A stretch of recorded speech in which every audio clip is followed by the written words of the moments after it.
So, what's the real cost of progress? I mean, it's the question of our time, isn't it? Today, we're going to dive into this major conflict, our endless drive to develop versus, well, the health of the only home we've got. Just look at this. On one side, you have the raw, beautiful power of nature, and on the other, you have the engine of our modern world, industrial progress. For centuries, we've been chasing the dream on the right, often completely forgetting the price that's being paid by the left. And that's the paradox we're going to try and untangle. All right, first up, let's pull back the curtain on development's hidden cost. It's a pretty tough trade-off when you think about it. All of our prosperity, all of our economic growth, it didn't just appear out of thin air. The invoice, you could say, was sent straight to our environment. And guess what? That bill is coming due. Wow. This quote really just gets right to the heart of it, doesn't it? It's brutally honest. You know, if you leave the environment to its own devices, it's an incredibly stable system. But us, with all our ambition and technology, we've become the wild card, the single most disruptive force on the entire planet. So what exactly is this system we're disrupting? Let's take a closer look at how our planet is supposed to work. First off, what do we even mean when we say the environment? Well, simply put, it's everything, the whole shebang. It's our total inheritance as a planet. It's all the living things, the biotic stuff, like plants and animals, and all the non-living things that support them, the abiotic factors, like air, water, and soil. It's one massive interconnected system. And this amazing system has some really important jobs to do. 4 of them, in fact. First, it gives us all the resources we need to build our world. Second, it's like a planetary cleanup crew, absorbing and dealing with our waste. Third, and this is the big one, it sustains all life through its incredible biodiversity. And fourth, it gives us something we can't really put a price on. You know, just a beautiful, breathtaking view. Now, here's the catch. For that system to work, it has to stay within its carrying capacity. Think of it like a bank account. You can take money out, sure, but you can only take it out as fast as you put new money in. The second your withdrawals, that's our resource extraction, start to outpace your deposits or regeneration, you're going into environmental debt.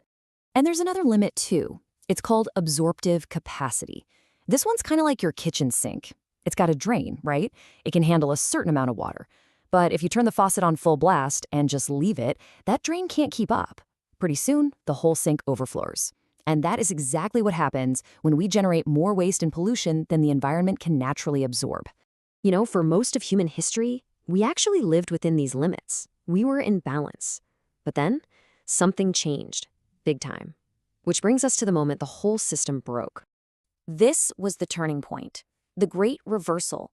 Before the huge population explosion and the Industrial Revolution, our demand for resources was way, way below what the planet could naturally supply. But afterward, the entire equation just flipped on its head. Our demand for resources and for waste disposal started to massively outstrip what the planet could handle. And the result of that flip is the crisis we're living in today. We are literally trying to withdraw money from an overdrawn bank account while pouring water into an overflowing sink. The system is past its breaking point, and the warning lights are flashing everywhere. Okay, so that's the big picture theory. But to make this real, let's bring it down to earth and look at a powerful, real-world example, India's environmental crisis. The challenges are just immense, and they're all connected. The land itself is degrading, species are vanishing, the air in major cities is choked with pollution from vehicles, and just managing basic things like fresh water and trash has become a monumental struggle. Let this number just sink in for a second. 70%. That's how much of the water in India is polluted. This isn't just some abstract environmental issue, it's a massive public health crisis that's causing a huge spike in waterborne diseases. And if you're wondering where all that pressure comes from, well, here it is. Think about this. India is supporting 17% of the world's population and 20% of its livestock on just 2.5% of the planet's land. That is an unbelievable amount of strain on a very finite set of resources. It's a true environmental pressure cooker. And that pressure has to go somewhere. It leads to consequences like this: massive deforestation. The impact is just staggering.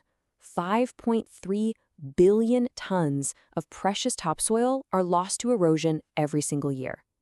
That soil takes vital nutrients with it, degrading the land for generations to come. But you know what? In the face of all this destruction, people fought back. The chip coat movement is such a powerful example of this. Ordinary people, mostly women in rural villages, decided to physically hug the trees to protect them from being cut down. It became this incredible global symbol of grassroots, citizen-led environmentalism. Now, let's zoom out from the national level to the global one, because these problems, they definitely don't respect borders. The first huge crisis is global warming. And the key thing to remember here is that this isn't some natural cycle. It's a direct result of our actions, burning fossil fuels and chopping down the very forests that act as our planet's lungs. And the numbers, well, they don't lie. Since the start of the Industrial Revolution, the amount of carbon dioxide in our atmosphere has jumped by 31%.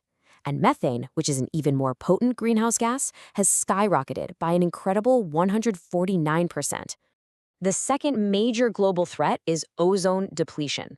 This is the thinning of our planet's protective shield, the ozone layer that blocks harmful UV radiation. The main culprits were these chemicals called CFCs, which were in everything from spray cans to fridges. But here's the hopeful part of the story. The world actually came together, passed the Montreal Protocol to ban these chemicals, and the ozone layer is now healing. It proves that global cooperation on this scale is actually possible. Okay, we've painted a pretty grim picture. The system's broken, the consequences are severe. It all begs the really big question. What on earth is the solution?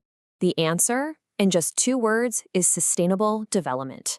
This is the massive shift in thinking we so desperately need. It means finding a way to meet the needs of everyone alive today without, and this is the crucial part, destroying the ability of future generations to meet their own needs. It's about totally reimagining what progress even means, progress that doesn't cost us the Earth.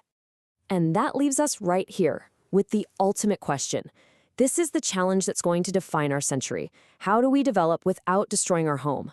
The answer isn't just for governments or big corporations to figure out. It's a question for every single one of us. So what role are you going to play? Thanks for joining this explainer.